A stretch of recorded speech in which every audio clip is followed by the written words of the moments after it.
have a party. But on a more serious note, don't leave your old job before ticking off all the things on this checklist.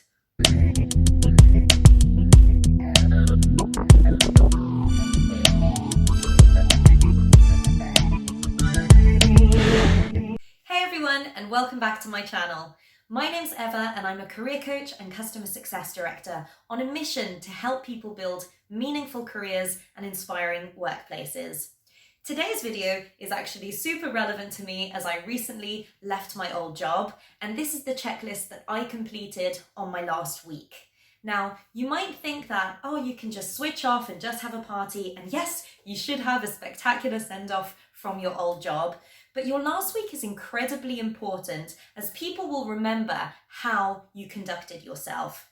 It's a small world, so you never know when you're going to bump into your colleagues again, but you don't want to ruin the great reputation that you've built from doing a great job just in your last week.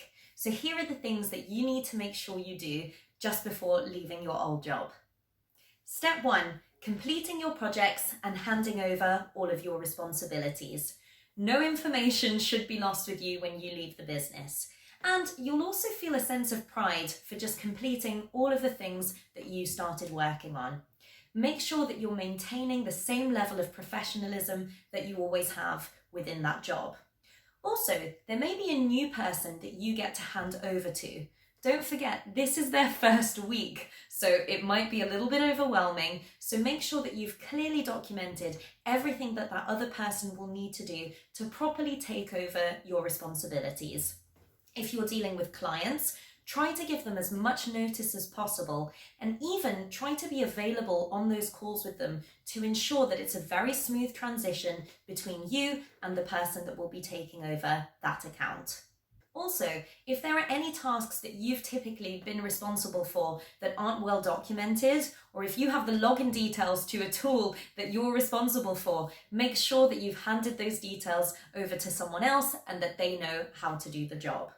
Step 2, your little black book, which basically means all of your contacts. In this day and age, you've probably already connected with them on LinkedIn, so if there are great clients that you've worked with or your colleagues, make sure that you have a way to get in touch with them in future. And that includes the people at work. Make sure that for the people you want to stay connected with, that you've passed on your personal details, your email address, your LinkedIn, your social media, so that they can always stay in touch. Step 3, have an exit interview. I actually Googled what should you do on your last day at work, and that's where everyone said that's where you tell your boss that you hate them. And no, I definitely don't think this is a good idea, but you definitely shouldn't miss the chance to pass on good feedback for how the organisation can do better. And if there isn't an exit interview already set up for you by the organisation, then make sure you book one in with HR or whoever can be responsible for passing on that feedback. And I encourage you to make this productive. So put your CEO hat on. Thank you very much. This is my CEO hat. Nice, right? So try to think about not just how can I complain about everything that wasn't going the way I wanted it to go. Think about if you were the CEO, if you were the owner and you had the power to make all the changes, what changes would you put into place? Not only does this make you look professional, but it also actually gives the organisation a chance to make things better for all of your colleagues, everyone that you worked with, and to be more successful. So you have a great view of the things that were working well and what was maybe not working that well. So start to give the feedback on how they can action all of the feedback and how they can do better. Step 4, and this actually goes hand in hand with, I might get rid of this hat. But it goes hand in hand with providing feedback. So make sure that you're also asking for feedback. Ask the people, what have you enjoyed about working with me and what could I do better? How can I improve? Normally when you're on the way out is when people will be more open to providing you with some of that feedback. So just ask how you can do better from your manager, from your teammates, from the people running the organisation. You want to take this with you into whatever role you go into. So the feedback goes both ways. Provide it to the organisation, but also ask for how you can do better. Don't forget to show all of your colleagues your sick dance moves.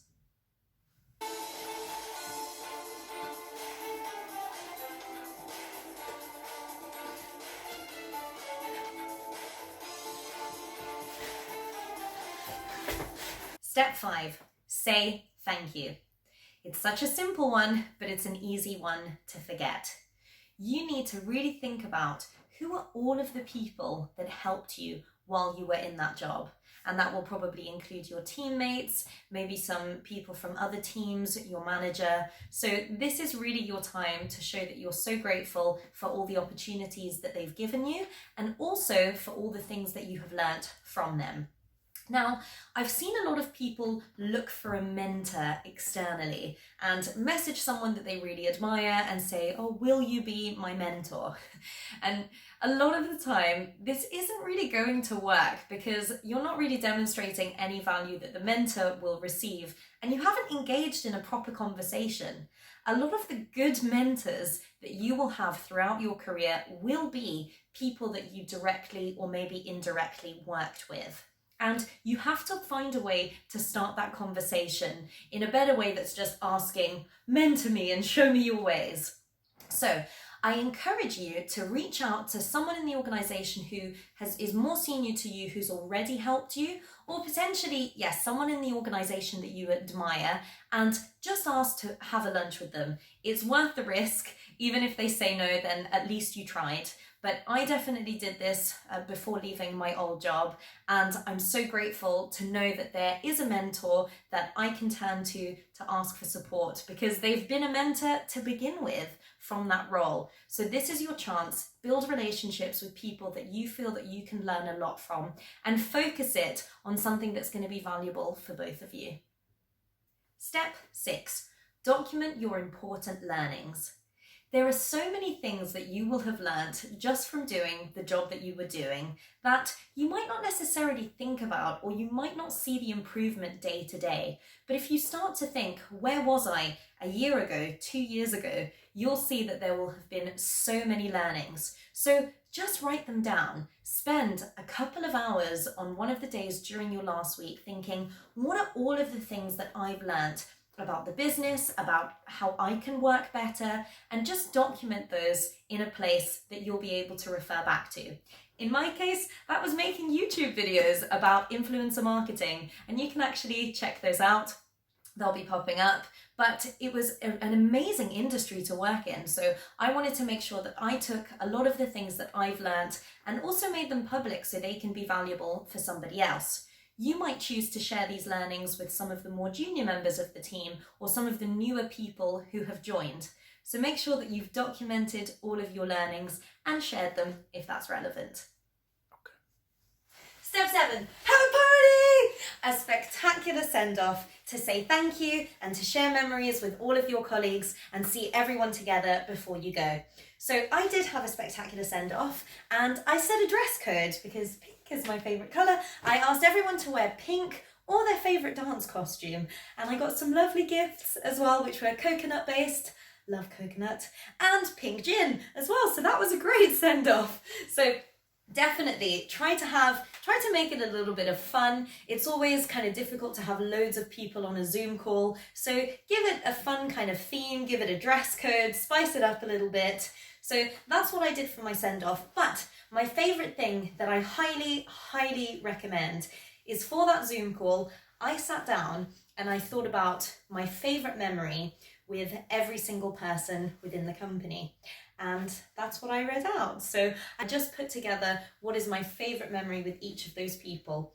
And we were a relatively small company, so about 40 people, and I was able to do that for every single person. But for you, it might be that you work in a huge organisation, so a smaller part of your team. Make sure you recall one of each of your favourite memories with them. You'll feel warm and fuzzy, they'll feel warm and fuzzy, you'll be having the pink gin, it'll be a great party. Step 8, and this happens after your final week at work. Take some time off. It's hugely important for you to be able to mentally recharge and get a bit of a break if you're moving on to a new role. So make sure that even if it's just a couple of days, which is what I took a couple of days off just to get myself ready and get myself in the right headspace. During that time, I also had to learn how to use a Mac, which was a whole other pain that I'll be making another video on. So you might need to give yourself some time to adjust to some new tech as well, which will be lots of fun. So definitely take some time off. Try and have a screen-free day because we're just surrounded by screens all the time. Go for a walk outside, enjoy it if it's a little bit sunny, and get yourself in the right headspace for your new role.